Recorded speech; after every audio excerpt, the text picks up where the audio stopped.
I'm really delighted to be able to introduce a group of people who are thinking a lot about innovation in climate and how we, across all sectors, can really look to spark that innovation. I'd like to welcome to the stage, wonderful, please come on in, and I'm going to hand off to you. Kortenhorst. Thank you. Jules Kortenhorst, who will be facilitating the dialogue today between a number of really extraordinary guests. Please come to the stage. Go ahead and have a seat. You want to take that and do the final? Yes. Good morning, everyone, and thank you for being here with us. We have a great group of people coming together here around the tables and around the microphones. I see Bernard Tyson from Kaiser Permanente. Bernard, please come up front. And Thad Miller from Calpine, are you already here?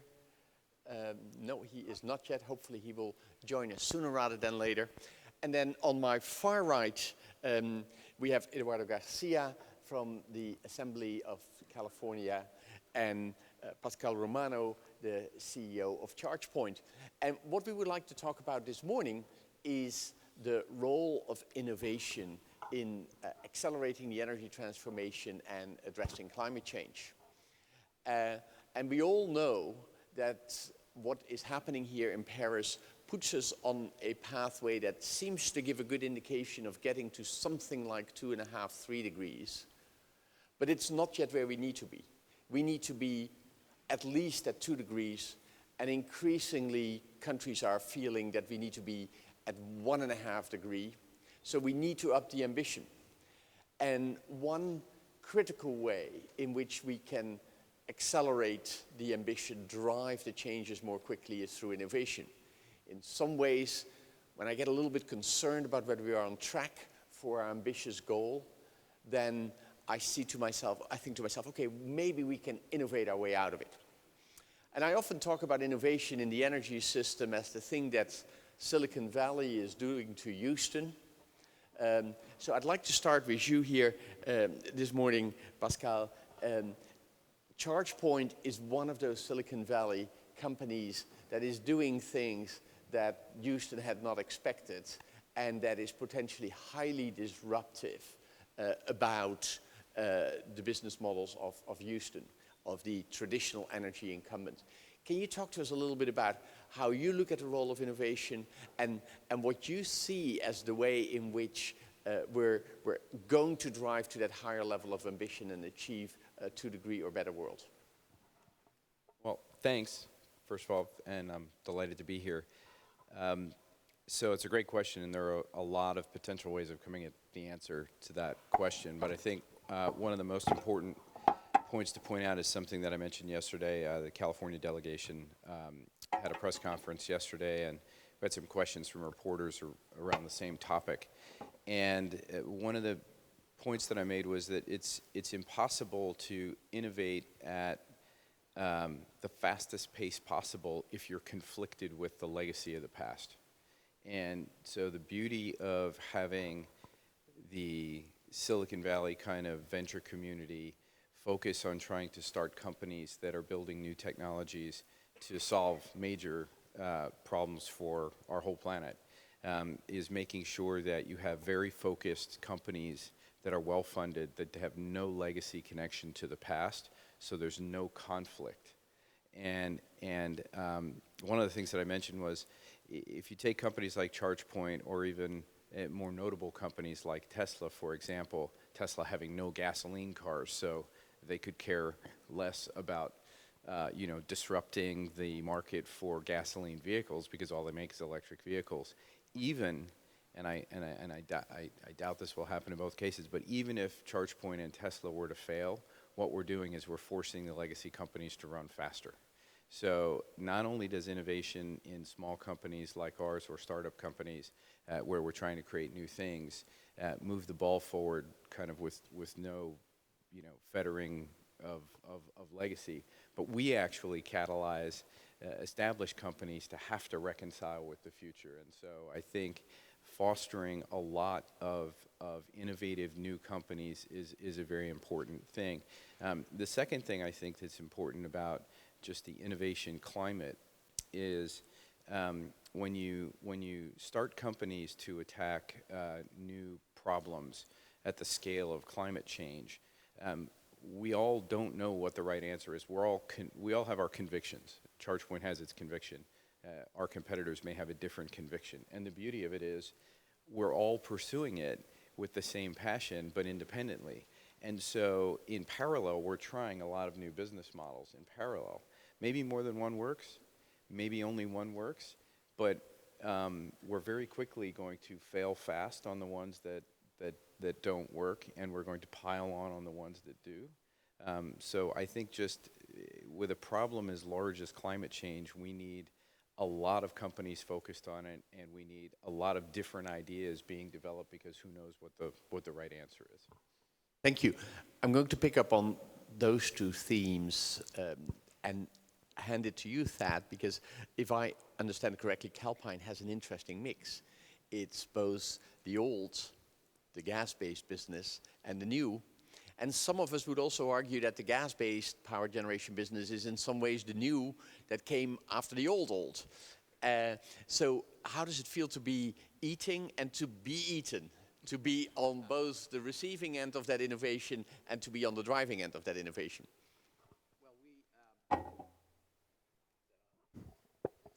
We at Calpine really do straddle both eras, but of course, because we are natural gas, that's 60% cleaner from a carbon emissions point of view than coal, and much cleaner with respect to other criteria, pollutants. And so we've embraced from the beginning, for example, in California, AB 32, which sought to put limits on carbon emissions. But we also, within the space, seek to innovate. In addition to being the largest generator in California, most of which we satisfy through our natural gas plants, we are also the largest renewables company in California. We have the Geysers geothermal facility, 725 megawatts in Northern California. And I'll give you a couple of quick examples of how we innovate within the context of being a more traditional generator. At the geysers, this is a natural resource which generates steam into underground caverns. We then drill down into that steam cavern. We suck up the steam into turbines that then create enough electricity to power the city of San Francisco on a daily basis, 725 megawatts. That resource was actually started to be exploited 50 years ago. And by the early 1990s, when Calpine purchased it, it was a depleting resource. It initially produced 2,000 megawatts. And we said, gee, there's a win-win opportunity here. And we teamed up with the city of Santa Rosa and Lake County, and we took their wastewater, which they were dumping into the Sacramento River, and instead we redeployed it to re-inject into these caverns where it hits the hot rock, regenerates back into steam, and continues that process. And so there we developed a new technology, small scale, only applicable there because this is a unique resource, but nonetheless innovated in the context of California. With respect to the gas fleet, we have embraced, as I said, AB 32 from the beginning, but not only that, we've gone further, and the most recent natural gas plant built in California, which was commissioned 4 years ago, was the Russell City Power Plant on the San Francisco Bay. And in order to get power plants permitted in the United States, you have to have certain limits on certain emissions. You have to operate within certain criteria. Well, we voluntarily agreed to a lower limit on carbon emissions than was required by federal or state law. And so we undertook voluntarily to emit fewer carbon emissions than we were required to, another form of innovation where, because the technology allowed us to do it, we agreed to lower limits. Thank you. Bernard, your company is not in the energy space, and yet you're now seen to be somewhat of a leader in energy because you decided to start buying those renewables and to pivot away from the fossil fuel-based electricity. What is it that inspired you? Is it something about the innovative nature of healthcare, or is it a personal passion? What inspired you to take Kaiser Permanente on this path? Thank you, and it's really great to be here. Sorry I had a 10-second delay of coming here. I just flew and got in, and I'm like 5 seconds off. If you can do it with only 5 seconds, then you're pretty amazing as far as I'm concerned. You know, we have, I have to tell you, I think for Kaiser Permanente, it all started with passionate people who really understands this.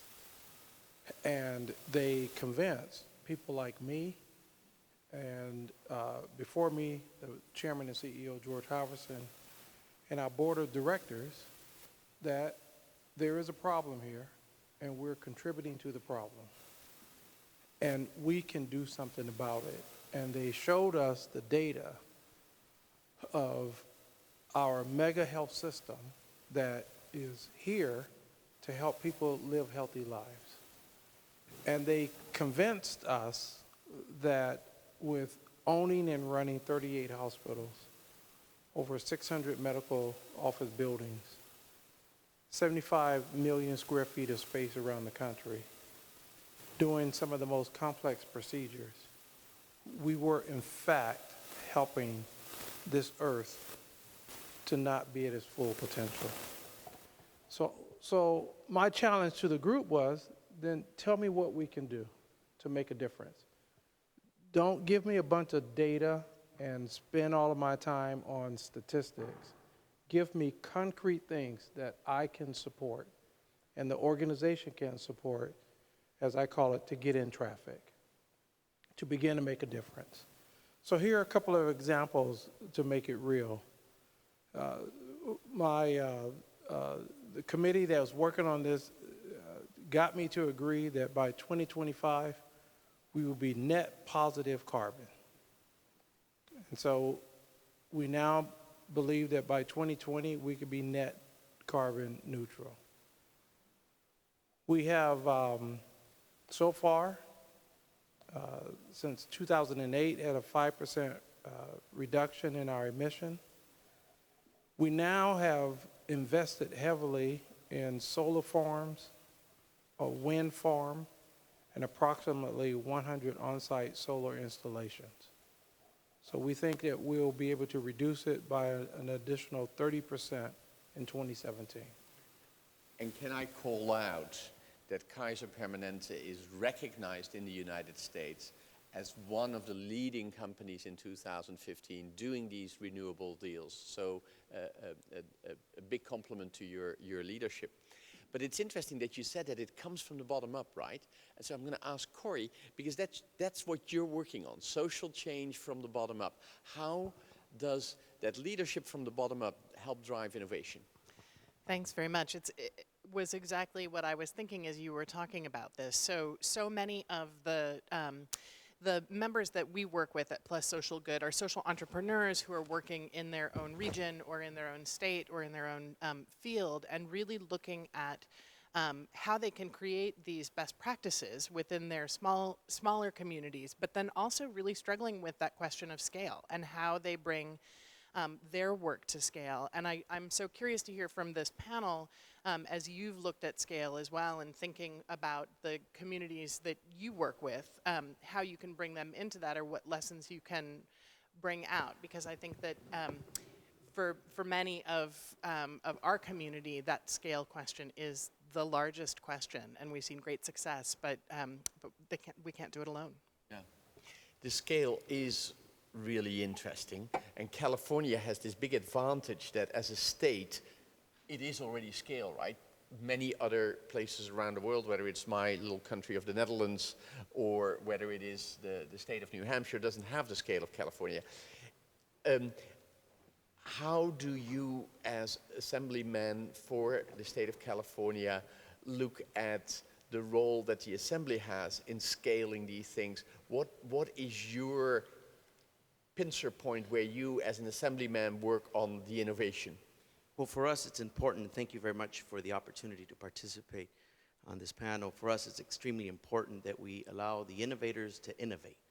And that means creating the opportunities to incentivize, the entrepreneurs from Silicon Valley or other parts of the state or the world to come up with these technologies that our climate change policies are pushing us to generate. Now, for us, it's extremely important that when we're talking about the climate change economy in California, that it is an economy that lends itself to address many of the social ills that exist within the state of California, improving work conditions and opportunities for social mobility for some of our lower economic stratified individuals. I represent a county that has 21% unemployment. And how do we make sure that as we're pushing forward these policies, that it is the good jobs that we're able to create out of this innovation and green economy for those types of communities, right? And so extremely important for us to put forward the type of policies, incentives,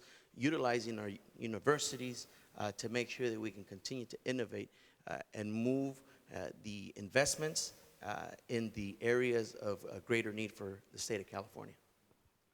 Thank you. So I have heard a number of ingredients in that innovation process, some of which is driven from the bottom up by people who are passionate about the cause, some of which is the framing that you create. But in the end, a lot of it is also about the entrepreneurship that I think the state of California is remarkably good at, and that some of you here on the panel represent. I'm first going to look at you, Pasquale, because you are one of those innovative companies that has been pushing this, but I'd like others to jump in as well. What are we going to do to get more of that entrepreneurial leadership? Because we are here in Paris, and there's a lot of people in Paris, but not everybody is here, and back home, not everybody has gotten this message yet.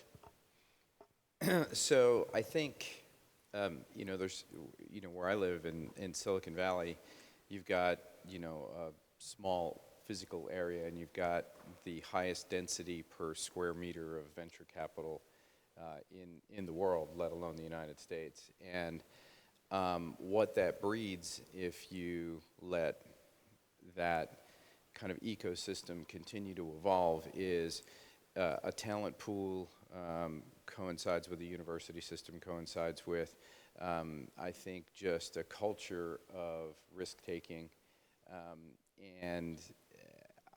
I think to recreate that, you have to start with a good availability of venture capital, right? So you have the necessary capital to be able to start businesses.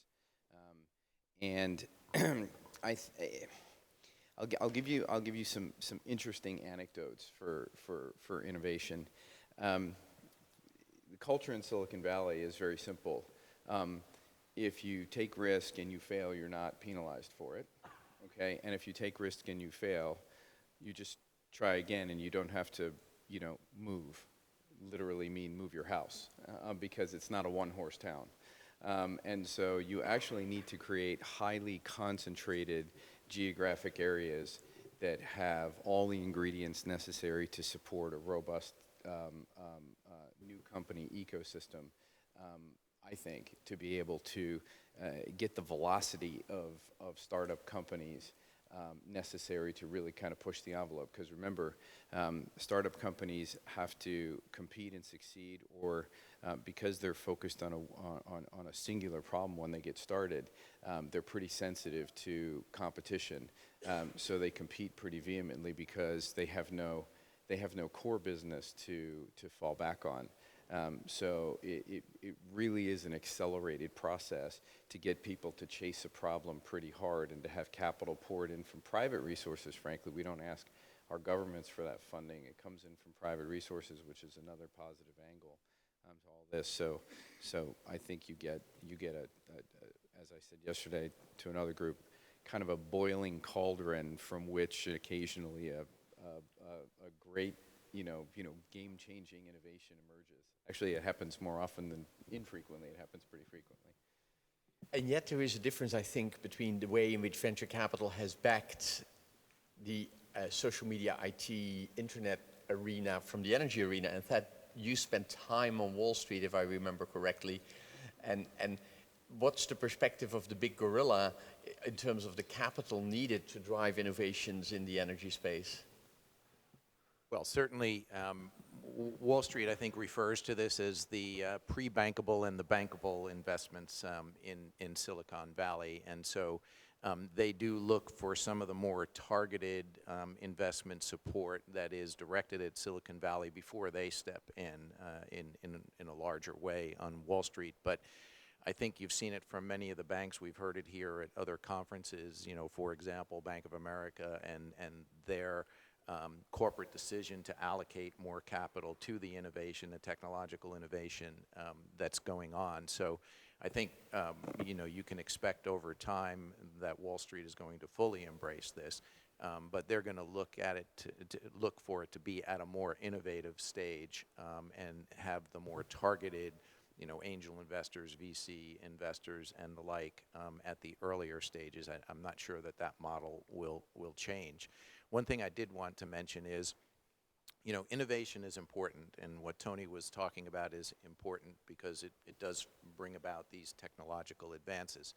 But for all of that to succeed, we really need to understand how to transition from what we have to the future. And you alluded in your initial comments how we are a more traditional generator, and how does it feel to maybe be eaten and also participate? Well, we don't necessarily look at it that way. We look at it as how can we facilitate this transition? And to give you the best example of that, with our generation fleet in California, for the first 10 years, which is the newest, most modern fleet across the country and in California, for the first few years, we were dependent upon to produce megawatt hours, to be there always producing energy. As California has built out the wind, and in particular the solar, the rooftop solar, they are getting more than they need from an energy perspective in the peak hours of the day, the highest demand hours of the day, from the solar. And they don't need the gas. And so we've learned that our services are being valued in a different way. We now have to make our machines more flexible so that when the sun is ramping up and that energy is being produced, we can dial back. And then when 6 or 7 o'clock p.m. comes and all of a sudden everybody wants to keep their lights on and they want to keep their laptops on in their homes, and as the sun goes down and there is no energy from solar, the gas is there to ramp up. So I think it's, when we talk about and think about innovation, it's very important to think about the existing technologies, the more traditional technologies, and how they can facilitate this. Absolutely, and yesterday I listened to the CEO of 50 Hertz, the East Germany grid operator, who was talking how they now succeed in playing this complex game of integrating renewables into the grid with more than 46% of variable renewables being part of the grid for 2015. Fascinating. We have a little bit of time for audience participation, and I see 2 people there. So we'll start with you on the left-hand side there. Is there a microphone? Yes, there is. Hi, my name is Emma Hutchinson. I'm a Stanford student here with Conergy. And my question is kind of thinking about a real theme in COP21 is the difference between developed and developing countries. And I'm wondering if you all could comment on what is the real role of innovation in developing markets, since oftentimes there's not enough infrastructure like there is in the developed world to, you know, put a nest on the wall. There's not the infrastructure for that. So what is that role in developing economies? How can we also bring innovation to those countries? And I'm going to ask that just we get one perspective on that, just because I know we've got such a short period of time. Who wants to jump in? Who wants to take that one? I'm happy to jump in. I mean, Great. I think the best Excellent. analogy that I hear when talking about that is telephony, right?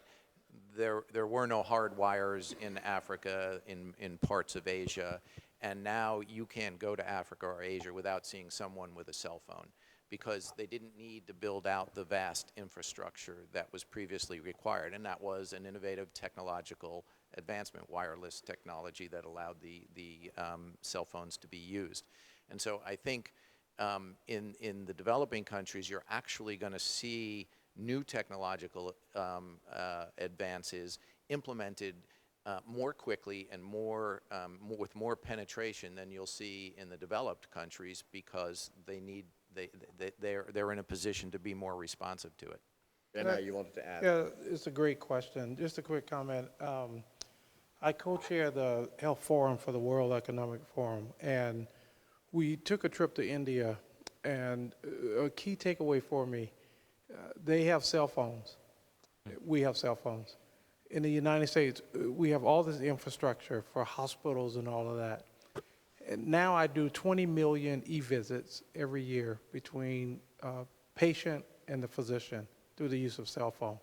I went there and I saw that infrastructure in India, and I was saying to myself, you're actually ahead of the ball game, because you don't have that same infrastructure, and there's so much you can leverage with the use of cell technology now in distributing care out.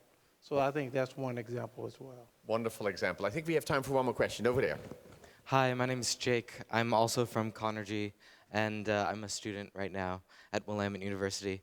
I think that this is a really interesting panel to have right after the talk on the importance of democratizing data and ideas. We've seen Tesla take a new stance on intellectual property, and they've opened up the floodgates to their ideas, and they've made it open source. And at the same time, we're combating this traditional idea that to remain competitive, we need to keep our ideas secret. So I'm curious, when we're talking about innovation and sustainable development, what role does that play? Should we be keeping these ideas secret, or should it be open source? How do you walk that line? Now that's an interesting question, and not an easy one to answer, I would think. And let's do just one. Okay, Pascal, you have an idea? I mean, first of all, my son just applied to Willamette, so hopefully he'll be there. It's a tough one. And so I think if an idea is successful, it's not going to be a secret for long, because it's going to get deployed and it's going to get widely accepted. I think there's no good answer, because what you want is you want a lot of funding pouring in to generate new ideas. And if you don't want that to have to come from the public sector, and you want that to come from the private sector, there has to be some form of payback for that investment. And so the balancing act is how much are we leveraging ideas and springboarding off them with other, how much are we allowing an idea to flourish unfettered by intellectual property and things like that, and how much are then if we go too far in that direction, how much are we retarding investment because there can't be a return on it, therefore we're generating fewer ideas, and there's a balancing act there. I think the good news is, because small companies focus on very few things, usually what they do spawn is they spawn the other, if there's a good idea, let's say, in EV charging, right, we may spawn a new battery technology, right, because some other company may say, I can leverage the particular infrastructure ChargePoint's doing. We're doing some stuff, for example, in 800-volt DC charging for super high-speed charging, right? I'm sure a battery chemistry technology vendor may come to us and want to partner on developing, because we're developing a necessary piece of the ecosystem. So it's a very difficult answer, and I don't think I necessarily gave you exactly what you wanted, but I'm hopefully letting you see the difficult trade-off between getting the funding to keep coming in, right, because there has to be a return, and not over-constraining the ideas with IP such that we don't, solve problems quickly.